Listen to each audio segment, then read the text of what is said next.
we're forced to reposition ourselves into this new, we call it a new paradigm, right? We call it a decentralized paradigm.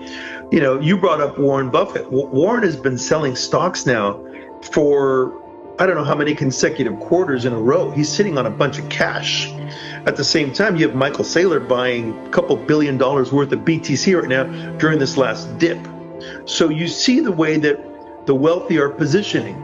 So it behooves us to follow those examples, because if we stay with the status quo of yesterday, we're inclined to get a very mediocre product at the end of the day, right? So we have to transition into this new mindset.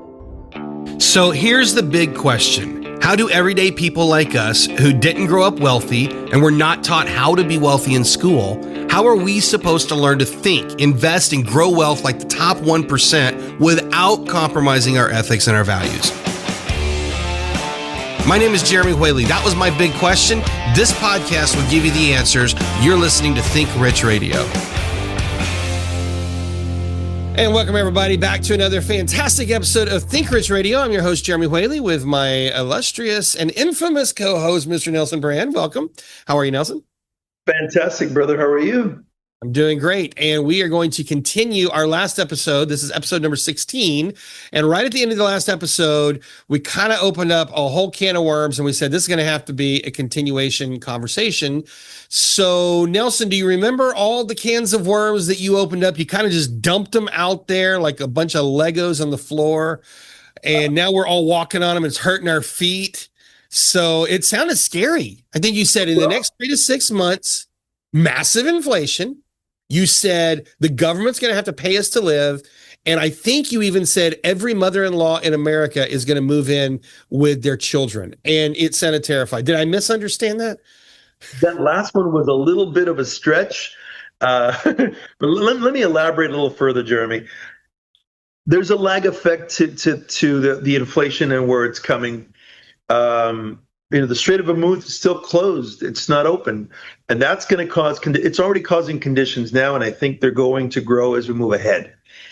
The government, what can it do? It can help lower our tax rate, which I think is coming. I think they're going to help us with our taxes as we move ahead. But I don't believe it'll prove enough. I think at some point they will be forced to have to send us some sort of stipend, some kind of universal check, something. Because as it is right now, people, at least at the working class and the middle class, are just coping. They're just barely coping. So I'm not meaning to be a doom and gloom type person, and that's not what the show is about. Our goal is to talk about what could happen. None of us want that, Jeremy. God willing, the rate of inflation falls. God willing, the dollar gets stronger and buys more. God willing, the taxes go down naturally. But in lieu of that, we have to have a conversation and on the other side, offer potential solutions. Yeah. Offer potential responses to this so we're not reactionary to that condition if and when it comes. Well, we call this Think Rich Radio because the idea is, how do the wealthy look at situations that are different than the average everyday person and the poor and the middle class, etc.? And one of the telltale signs of the mindset of how a wealthy person looks at a situation versus everybody else is where most people see crisis, the richest among us see an opportunity. And I'll go back to 2008. During the financial crisis of 2008, the world was falling all around us. Market was down 56%, if I remember, at its worst point. Bank of America, which had just gone through a terrible series of write-offs, it looked like it wasn't going to survive. Lehman had already collapsed. I mean, you could just go down the list. AIG was getting bailouts. GM was getting bailouts. And there was one little, contrary investor who looked at Bank of America and he said, I'm going to take the biggest position I've ever taken. And most people said he was crazy. And in hindsight, he said it was the greatest trade of his life. And that man's name was Warren Buffett. And he invested billions into Bank of America when everybody else said this is the worst time possible. What he recognized is the opportunity in the middle of chaos. And so where I think this conversation needs to go, it's okay to talk about chaos, but where I'd like to land is let's look at how any of us, no matter how big or small you are, whether you have $100 to work with or whether you have 100 million, all of us have opportunity that is in front of us right now. And the more chaotic it gets, the bigger the opportunities become. So what do you say to that? You're right. We're at that cusp. We're at that turning point. And you and I have talked about how we're forced to reposition ourselves into this new, we call it a new paradigm, right? We call it a decentralized paradigm. You know, you brought up Warren Buffett. Warren has been selling stocks now for, I don't know how many consecutive quarters in a row. He's sitting on a bunch of cash. At the same time, you have Michael Saylor buying a couple $1 billion worth of BTC right now during this last dip. So you see the way that the wealthy are positioning. So it behooves us to follow those examples, because if we stay with the status quo of yesterday, we're inclined to get a very mediocre product at the end of the day, right? So we have to transition into this new mindset, but we got to follow those examples. Warren Buffett, of all people, knows that the dollar is not very strong. And to your point, I looked it up. I think it was 380 or 390 billion in cash reserves right now for Berkshire. It's one of the largest cash positions they've had. They're not 100% cash. I don't know how much investable money they have total, but you're correct. They are very, very heavy on the cash side, which interestingly enough does not lend itself to the inflationary argument. So let's talk about that for a minute. Let's talk about some of these chaotic things. If some of the smartest, wisest minds in the world are looking at the dollar and they're closing assets in favor of the dollar, that must mean that they're not as worried about the dollar losing buying power. What do you say to that? I don't know if that's the case. I just don't think he trusts the market. I think he thinks that something can go topsy-turvy on the market, that it's uncontrollable because it's so unknowable right now. It's so unknowable. By now, the experts had said that we would have already had the big print started, that the government would not have allowed things to have gotten so bad out there in the real economy. And yet they haven't. Interest rates right now haven't been pulled back, and legend has it that they're going to remain where they're at and possibly increase further. So the conversation of they're going to start printing a lot of money and they're going to reduce the interest rates drastically, it never came. And because of it, the real people out there are suffering. I don't believe that Warren Buffett trusts the dollar in so much as he doesn't trust the market right now. Okay, so can I play contrary Please. thing? Absolutely. Last August, maybe it was in September, a friend of mine sent me some stuff about gold, and I went in and I started doing some analysis to gold. You have to understand, I've been very, very strong on precious metals for a long time. I believe strongly in all of it, the entire narrative, both gold and silver. And as I was doing my analysis on gold, I started to notice a technical pattern, something that we refer to as the Elliott waves. And I've studied Elliott waves in great detail, and for the most part, I dismiss them because they're rather difficult to count. However, as I was studying gold last August or September, whenever it was, I started to see a picture emerging that was a little bit concerning. And what that picture showed me is it showed me that around the first of this year, we were going to peak in gold, and we were going to start, that would complete a cycle that actually goes all the way back to when we went off the gold standard, 1972. And that would mean it's basically a 50, 60-year cycle that's coming to its conclusion. And I was very alarmed about this. I actually presented it to my Sunday night group. I laid it all out, and I said, guys, I feel like an idiot even saying this publicly. But essentially, if you understand Elliott waves, we were completing wave 5 of a wave 5 of a 5 of a 5. It's on 4 different levels, and it completes a super cycle, which initiates another 10 to 15 year corrective cycle. It's the opposite of what we would expect. Now, I'm going somewhere with this, so let me be nerdy for a moment. I predicted last September, I said around the first of the year, we would peak on gold and on silver. I don't agree that they're in the same wave count, so we'll leave silver out for now. Let's just stick with gold. And after we peaked with gold, we would begin the beginning of a prolonged bearish cycle for gold, which I felt like an idiot saying it publicly, but the analysis said what it said. So fast forward, what happened? In January, we peaked and we have begun the beginning of the bear cycle. And we are right at the point right now, and as of today, where it's looking like if we drop below our current support levels, it is a full confirmation of that analysis, which I feel like an idiot saying. Now, I'm going to say this to say this.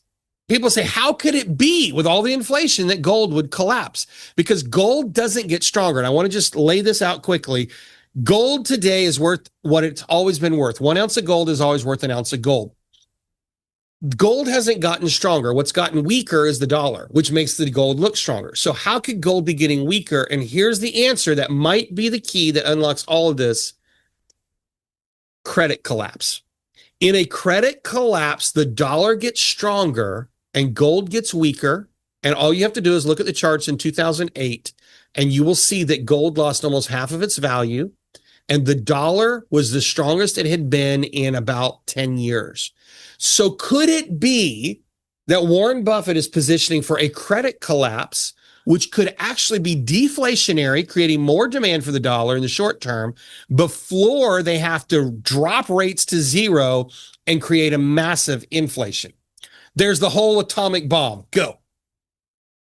I love it. You got some real bangers in there. It is a credit collapse. That's exactly what it is. Debt has become more expensive now, and it's becoming more expensive now for countries, for corporations, for commercial property builders, for owners. We're actually headed into that deflationary moment that you just talked about. That's exactly what he's thinking. And that's why, regardless of the amount of money printing, because you're right, gold should have taken off based on the rate of inflation. But because it's a deflationary condition that we're starting, it's going to do the opposite. It's going to make the dollar appear stronger because the debt has become more expensive. Now, here's what's weird about this. If we were in a purely gold-backed economy, if everything was tied to gold like it should be, like is in Russia, the deflationary effect is that all prices come down. But in a credit collapse, like we saw in 2008, we don't see that. We see prices basically stabilize. They don't get worse, but they don't get better the way people want. Like when Russia went back to a gold standard back when Biden tried to put gold sanctions on it, or not gold sanctions, but sanctions on them. And they decided, hey, we'll outrun you. We'll just tie our ruble to the gold standard. Deflation hit and prices just, and you can buy a burger in Moscow for McDonald's for the equivalent of like $1, which is incredible. Right here, it's like $12 for the worst burger in the world. That's what happens when we go to a true deflation where prices come down. But in a credit collapse, the deflationary effect is just really that the dollar is in more demand, but prices don't really come down. What do you have to say about that? Well, that's the bummer, because even though prices don't come down or may come down a little bit, it's contradictory to the amount of purchasing power by the dollar. It's not like, in other words, people's income, people's salaries, people's jobs, unless they rise in comparison to that rate of inflation, everyone's going to continue feeling poor from the middle class all the way down. You're going to have the bigger brunt of the population who are going to be probably stacking silver. I hope silver does a turnaround. And let's talk about silver too. But they're going to be in a condition where their paycheck stayed the same or went up very little, and nothing dropped in price out there. So even though the pandemic, we are 5 years away from it, it doesn't matter. It feels just as bad as when they turned off the money printing spigot way back when, right? Where the prices remained elevated for a long time, and suddenly people's salaries, they weren't what they were during the moment that they were spitting out the money, doing the printing presses. So let's talk about something on there. Several things. I can't remember if it was our last episode or earlier in this one where we talked about war. We're basically in two wars right now. This president said we would be in no wars. So that's kind of a broken promise if we're honest about it. I really believed, I thought that this president would do economic things that would do the opposite of what we're seeing. And it doesn't feel like things are really that different. Now, there's some things about President Trump that I like. There's some things I don't like. That's kind of the way with everybody. But specifically economically, because, it's like, who was the guy? Was it James Carville that said it's the economy stupid? It's still the economy stupid. I don't feel like we're getting that whole, he's a master economist managing the economy the way that I had hoped for. What do you say about that? Does he have any tricks up his sleeve, or we're just toast? I don't think we're toast. I think he stepped into an economy with billions of dollars of debt on a daily basis. And I think it's increased since then, just based on the money printing that took place post-pandemic. I think right now, him going into China with our biggest business owners, entrepreneurs, and stepping into there saying, listen, we can build in your companies, we can invest in your country, and we need you to take on more American debt. I think he's attempting to do the best he can under these conditions. There's a lot of things I don't agree with. There's a lot of things that are above my pay grade. I do know that there is a genuine war occurring mostly because of assets and commodities and energy and land and so forth. I think that's a real land grab that's occurring among the biggest countries. And it's repositioning the entire idea. I don't like war. I'm not comfortable with it. But I also don't understand what's being negotiated behind the scenes. So with that said, you and I have talked about it several times, that you and I cannot blame who the president is, or what the economy's like, or what the conditions are outside of our house. It has to fall on our shoulders to say, what am I going to do about it? And so we're in that place now. We see that things are tumultuous, chaotic, and certainly uncertain. Yeah. So it falls on us to pick up, and this goes, I'm just going to touch on this. This is the whole reason for our podcast is we need to grow our skill sets. We need to go in the direction of where the demand is coming. And basically we need to position ourselves to be able to get under those flows of where the money is going now. But again, no, I'm not in full agreement of everything President Trump does. And there's some things that I'm in massive disagreement with, but he's human. We're all human. And there's things that I think he's trying to manage us through. And one of them is going to be the dissolving of the dollar. And I think the going away of the banks. And it's happening slowly and quietly. And it's under the guise of war. Okay, so let's play almost borderline conspiracy here, but this is a good version of a conspiracy. I just thought of this while you were talking. Two thoughts here. Number one, you mentioned he's inherited all this debt. Well, how fast could we wipe that out if two things happen? Number one, we were to revalue the gold that we have that's sitting wherever it's sitting, assuming it's at Fort Knox or somewhere.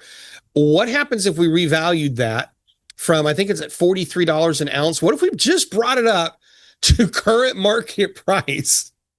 How much asset does the U.S. actually have there? And here's the number two. I just heard that they were floating the idea of inviting Venezuela to be a 51st state. Well, I also was seeing that Venezuela not only has massive oil reserves, they have enormous gold reserves in the ground. What if that's part of the play? What if part of the play that we see Trump doing, whether we agree with it or not, with the war efforts, taking out Venezuela, dealing with Iran, begging for Canada to become part of the states, begging for Greenland to become part of the states, fighting the Federal Reserve. When you look at all these dynamics, what if the play is actually for the natural resources, for the gold? And what if with one swipe of the pen, we revalue the gold and all the balance sheets suddenly come into balance? Is that too far out of a conspiracy? It's not. It's not even a conspiracy. Venezuela has silver, has gold, has rare earth metals, has minerals, has oil. They're absolutely abundant in all of those natural resources. They also have a people that have been taken advantage of by rulers that have been dictators and corrupt. So naturally they needed help. They wanted the freedom. So they're absolutely welcoming our intervention. And who's to say Canada, Greenland, Cuba, all these other countries with rich resources? And that's why I'm saying this is an arm wrestling match regarding limited resources. That's what this is. And it's a repositioning of all the countries. They will negotiate between themselves, but think about it. China can no longer go to Venezuela for oil. They can no longer go to Iran for oil. They can no longer go to, who else were they buying from? Russia. They're not going to do that anymore. China was getting their oil from the Strait. Yep.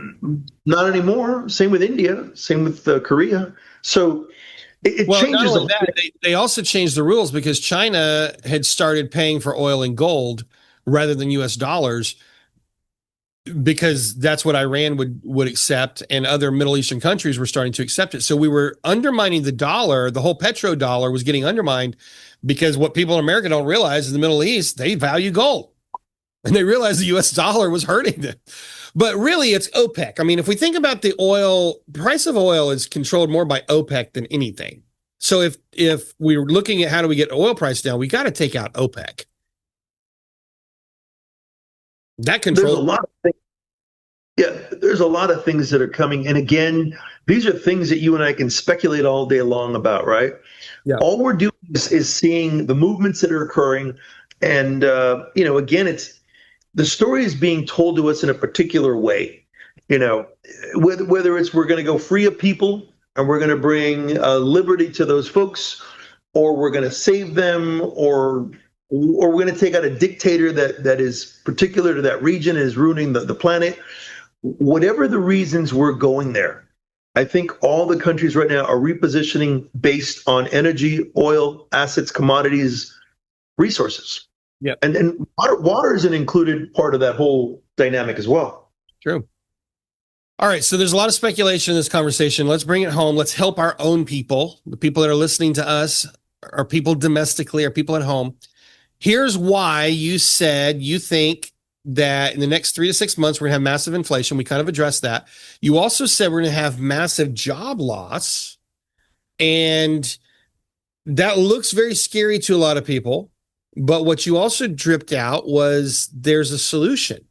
And that solution comes in embracing the new technology. We've got blockchain, we have Web3, we have AI that is allowing things to happen today that nobody ever fathomed could have happened before.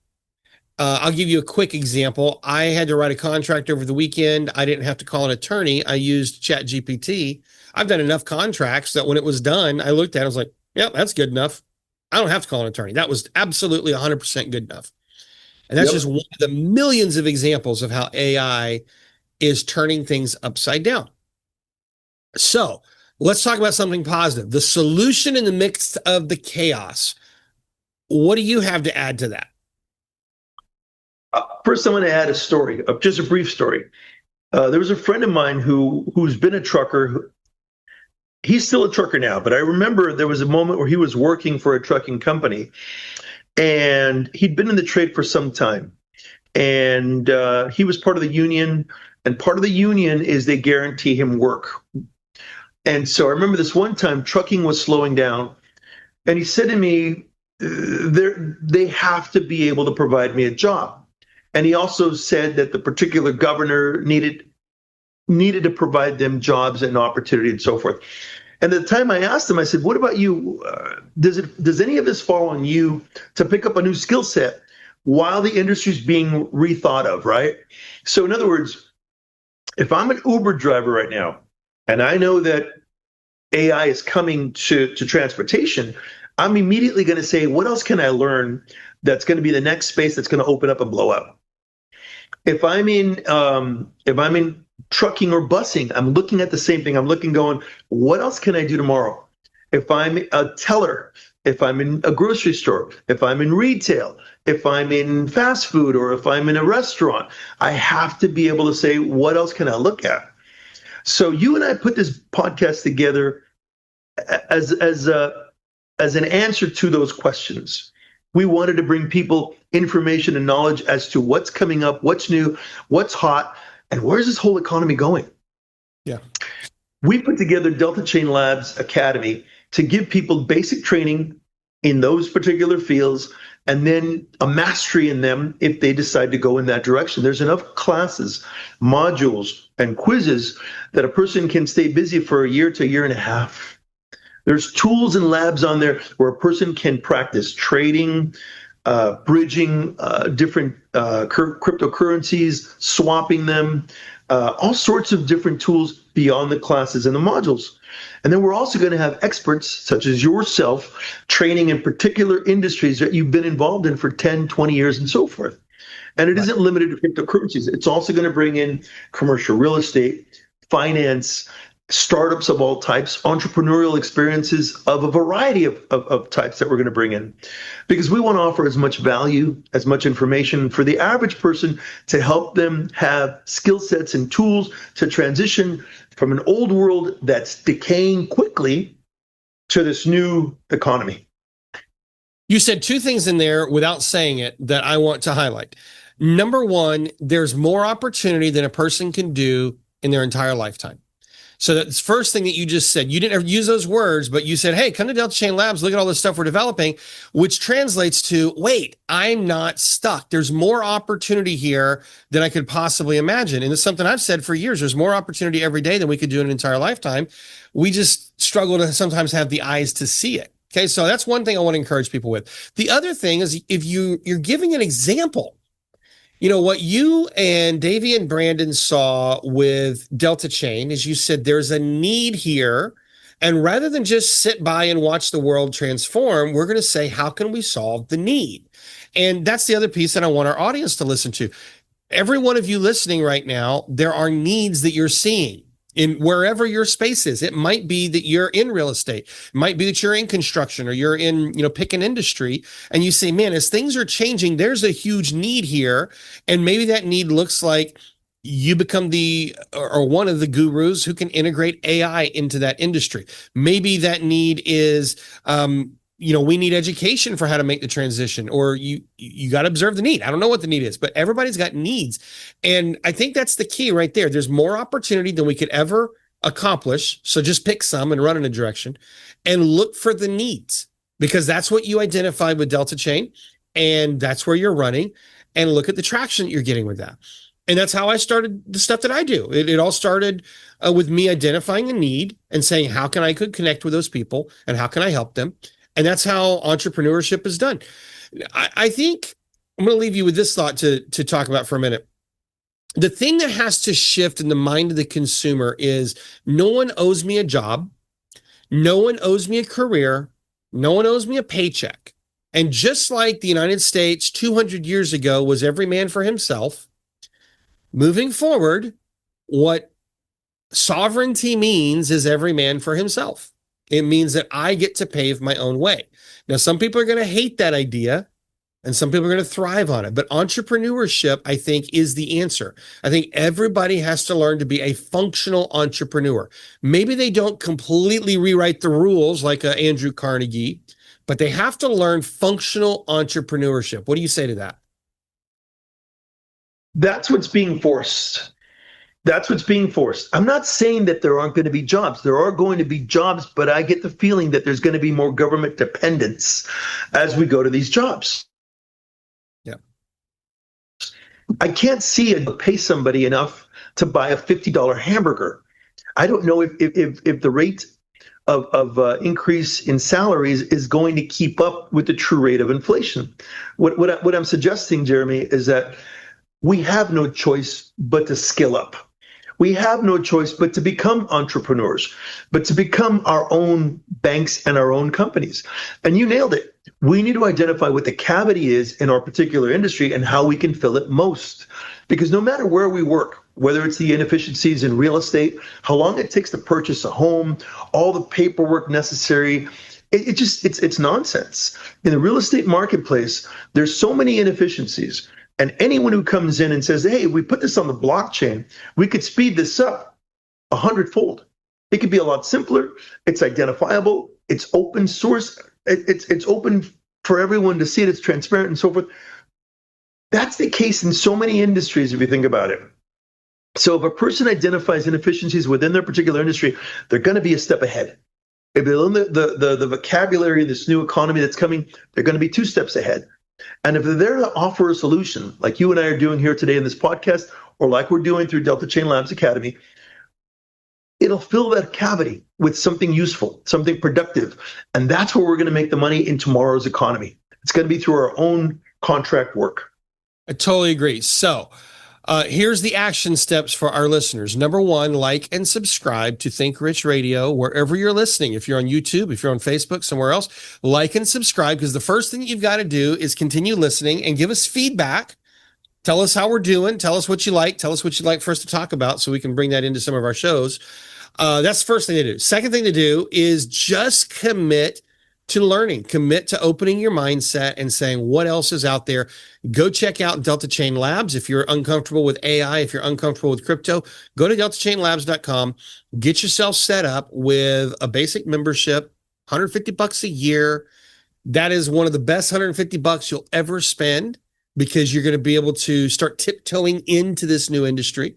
If you are ready to say, you know what, I'm done trusting the institution, it's time I learn how to manage some of my own investments, come check me out over at trademaestro.com. Let me help you. If you're confused, you don't know where to start, reach out to me. My email's really easy. It's jeremy@trademaestro.com. You just send me an email. I'll reach back out to you. We'll chat. We'll talk.